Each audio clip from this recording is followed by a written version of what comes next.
Welcome back to Crystal Clear Coaching with your host, Crystal Tottenham.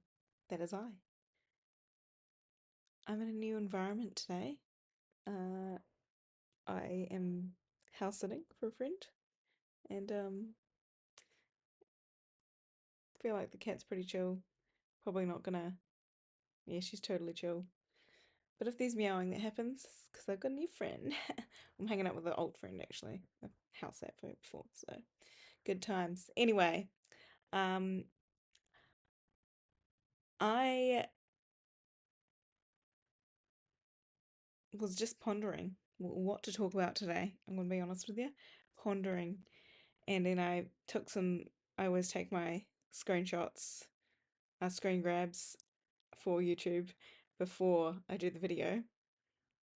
And I made some silly faces. And some of those silly faces have now inspired what I'm actually going to talk about. So, yeah, you probably have seen it before me. This little kind of intense. It's like, what would have us feeling like that? I feel anxiety. Anxiety. Yay. Not yay.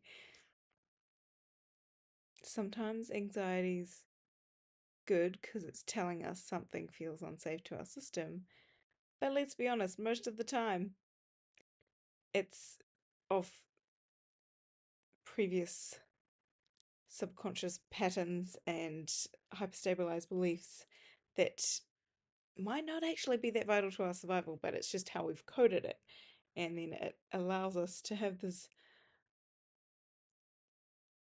seedy undercurrent of anxiety as we go about our life. If as we try to go for the things that we want in our life, and it tells us it's not safe, and we have to feel it, to notice it consciously, to be like, oh hey, that's anxiety just trying to say something might not be safe. Okay, can I actually look in the present situation and see that this is 100% unsafe, or or see that it's unlikely to be unsafe, and maybe push through those uncomfortable feelings of anxiety that are just my inner child. Inner children, really, is the whole bunch of them. All those parts of ourselves, those inner children parts of ourselves, that are just like, oh, hey, that feels unsafe. We can't do that.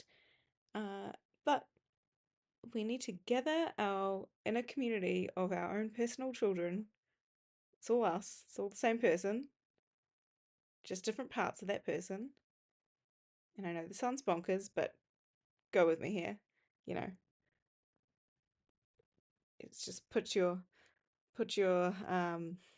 cynicism at the door right now. And we're just gonna picture us having this community of inner children parts, inner child parts of ourselves, and just see how unsafe they feel um when they feel unsafe. Sorry, they how they like to put their hand up, and that could be like a bunch of tiny little hands just making your whole nervous system feel a little bit, which is not a great feeling. But can we remember that these inner children are doing this from love, like because they love us so much, they want us to survive and be in love and belonging. So even our anxiety is coming from love. Like sometimes you wish it wouldn't, but come on. Don't know if you heard that, but there was some screeching of the wheels over there. Anyway, that's what we need to do, screech our wheels. Um, those inner child parts of ourselves when they're trying to run the show, steer the ship, steer the car. Even my analogies are all over the place, but hey, you know what I mean. When they're trying to take over, can we just, have the stronger, capable part of ourselves, or multiple parts, communities, inner communities of our stronger, capable parts as a grown ass adult? Can they create a community to take the reins again? I've just done another entire, like, What are we? Horses, boats, or cars? I don't know. Anyway, some form of vehicle. I feel bad calling a horse a vehicle, but here we are. Anyway, um, some form of transportation. There we go. That sounds better-ish. Um, yeah, we've got to choose in those uncomfortable moments, even with the anxiety of all those inner children being like, oh, hey, this doesn't feel survivable. How are we going to stay in love and belonging? How can we invite in those stronger, capable parts of ourselves to hold the inner children's hands and be like, it's all right, we got this. We're going to take over the reins from here. We're good. And just in those uncomfortable present moments, conscious present moments, choose to take the actions towards what we actually want to do that our inner child is screaming at us saying is unsafe. When we've noticed that it's not necessarily capital T truth that it's unsafe. And us as grown adults can recognize that, but doesn't mean our loving inner children aren't trying to uh, wave their everything at us to stop what they think is just going to go horribly wrong. Which, I mean, sometimes it could go horribly wrong, but isn't it better that you're going for what you want? Like the thing that you really desire? Like, isn't it worth it? Most of the time, though, it's not going to go horribly wrong. Maybe you'll make mistakes. Maybe you'll have to try the thing a few times, or 10 times, 100 times before you get it to the point that you can do it competently and go towards this thing that you really want in your life. But like we have to move through that discomfort in each present moment consciously to rewire our brains and create new parts of ourselves that show that that's possible so that these new parts can join this community of parts of ourselves that that run different shows, and we can keep inviting those stronger, more capable parts that have proven themselves more and more and more back to create those hyper stabilized beliefs, those new ones that are actually going to serve us to get what we want in the end. Well, not even the end, just as we go, keep moving towards the things we want, because there can be too much emphasis put on getting there, getting to that end goal, having that thing finally. It's like, well, you get there and you have the thing, but like for how long? And does it feel really great for like a day or two? And then you're kind of back to like, well, okay, what do I do now? What am I doing with my life now? What's my purpose now? Do you have to make a new goal, and you just keep pushing the can down kicking the can down the road to the point that you never just enjoy feeling happy. You're just always going for that one thing that's going to make you happy and that next thing that's going to make you happy. What if you just chose to be happy now? Enjoy the journey. Enjoy the discomfort of trying something new in each present moment, noticing, doing the work on yourself, creating new parts of yourself through action that allow you to step into a higher version of yourself, or higher versions, because our parts are constantly being created. And it's up to us to see that that we keep creating them in ways that's forging the path that feels right for our heart and soul.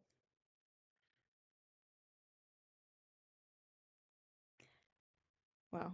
Considering I didn't really know what I was going to talk about, I just made up all this stuff about having an entire community of multiple different sections of parts. um, I mean, I didn't fully make that up because the parts community is a big part of NLP. Um, but I think I've at least in my perspective, I've taken it a level further, because there are just so many moments we've had in our past that have formed our beliefs, and so many like tiny moments that could have just been a millisecond or two, or a few seconds, a couple of minutes, that have deeply formed how we continue to show up in the world, for the better, but also for the worse sometimes. So it's noticing which parts of us are running the show, that like maybe we just don't want those particular parts to be running the show. We can still love them for the fact that they helped us survive until now. Hey, cheers, mate. That's great. But we have to keep choosing differently in present moments and notice our shadows, our shadowy parts that are saying things are not safe, that we should be anxious and scared and fearful of going for what we want. Do you want to be anxious and scared and fearful of going for what you want? Or do you want to go for what you want, enjoy the journey, learn to lean into the discomfort and get to actually get what you want, but also know that that's not the entire, I mean, yes, it's the goal, but it's not the entire point. Like, the journey is part of the point. The creation of the thing that you're creating is just as important as having had it done, having it accomplished. Um, in fact, I dare say it's more important, because that's the moments that you would be towards that creation, would be those moments you would be like in the zone, so to speak, just doing what you love.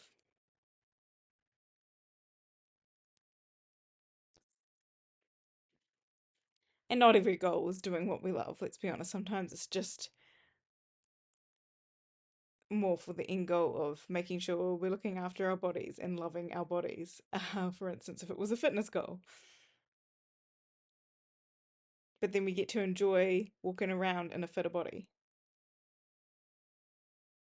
Or if it's, eating better, eating cleaner, we get to enjoy walking around with less dis-ease in our body, um, or hopefully no dis-ease in our body, or disease.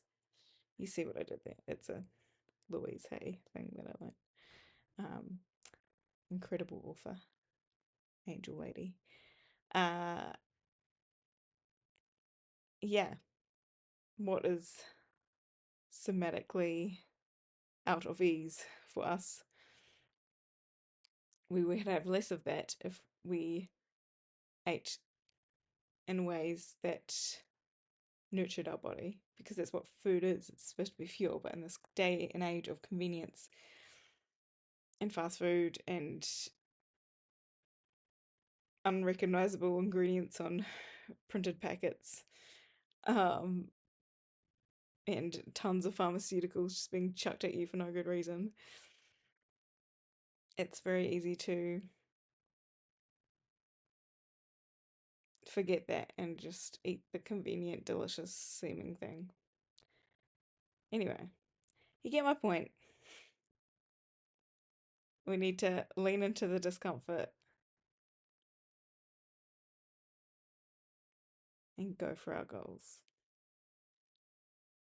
and still love and honor and respect the parts of us that come up that cause the anxiousness, that fear, that anxiety.